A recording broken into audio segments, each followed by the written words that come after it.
It was a wet evening in Paris. On the slate roofs of the big boulevards and on the small mansardes of the Latin Quarter, the rain kept up a ceaseless patter. Outside the Crillon and the Georges V, the doormen were whistling taxis out of the darkness, then running with umbrellas to hold over the fur-clad guests as they climbed in. The huge open space of the Place de la Concorde was glimmering black and silver in the downpour. In Sarcelles, on the far northern outskirts of the city, Yusuf Hashim was sheltered by the walkway above him. This was not the gracious arch of the Pont Neuf, where lovers huddled to keep dry, but a long cantilevered piece of concrete from which cheap doors, with many bolts, opened into grimy three-room appartements. It overlooked a busy section of the noisy N1 and was attached to an 18-story tower block. Christened l'Arc-en-Ciel, the rainbow, by its architect, the block was viewed even in this infamous district with apprehension. After 6 years of fighting the French in Algeria, Yusuf Hashim had finally cut and run. He had fled to Paris and found a place in l'Arc-en-Ciel, where he was joined in due course by his 3 brothers. People said that only those born in the forbidding tower could walk its airborne streets without glancing round, but Hashim feared nobody. He had been 15 years old when, working for the Algerian nationalist movement, the FLN, he took his first life in a firebomb attack on a post office. No one he had ever met in North Africa or in Paris placed much value on a single life. The race was to the strong, and time had proved Hashim as strong as any. He stepped out into the rain, looking rapidly back and forth beneath the sodium light. His face was a greyish-brown, pocked and wary, with a large, curved nose jutting out between black brows. He tapped the back pocket of his blue ouvrier's trousers, where, wrapped in a polythene bag, he carried 25,000 new francs. It was the largest amount he had ever had to deal with, and even a man of his experience was right to be apprehensive. Ducking into the shadows, he glanced down for the 5th or 6th time at his watch. He never knew who he was looking out for because it was never the same man twice. That was part of the excellence of the scheme.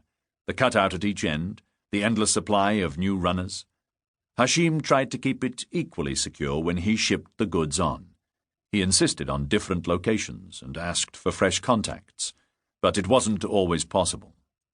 Precautions cost money, and although Hashim's buyers were desperate, they knew the street value of what they dealt in. No one in the chain made enough money to be able to act in absolute safety. No one, that is, except some ultimate, all-powerful controller, thousands of miles away from the stench of the stairwell where Hashim was now standing.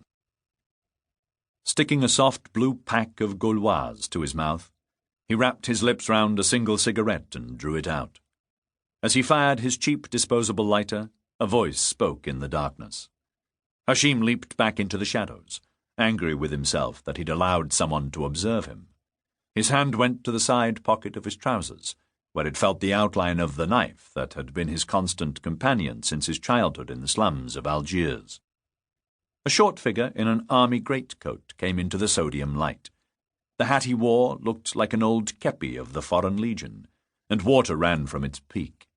Hashim couldn't see the face. The man spoke in English, softly, in a rasping voice. "In Flanders fields," he said, "the poppies blown." Hashim repeated the syllables he had learned by sound alone, with no idea of what they meant. "Between the crosses, row on row." Combien? Even that one word showed that the dealer was not French. 25,000. The runner laid down a brown canvas bag on the bottom step of the stairs and stood back. He had both hands in the pockets of his coat, and Hashim had no doubt that one would be clasping a gun. From the back pocket of his blue trousers, Hashim took out the polythene-wrapped money, then stepped back. This was how it was always done. No touching, and a safe distance maintained. The man bent down and took the money. He didn't pause to count it, merely inclined his head as he stowed the package inside his coat. Then he in turn stood back and waited for Hashim to move. Hashim bent down to the step and lifted the bag. The weight felt good, heavier than he had known before, but not so heavy as to make him suspect it was bulked out with sand. He shook it up and down once, and felt the contents move soundlessly with the satisfying heft of packed dry powder. The business was concluded, and he waited for the other man to move off. That was the routine. It was safer if the supplier didn't see which way the receiver even started his onward journey, because in ignorance was security. Reluctant to move first, Hashim faced the other man. He suddenly became aware of the noise around them, the roar of the traffic, the sound of rain dripping from the walkway onto the ground. Something wasn't right. Hashim began to move along the wall, furtive like a lizard, edging towards the freedom of the night. In 2 strides the man was on him, his arm across Hashim's throat.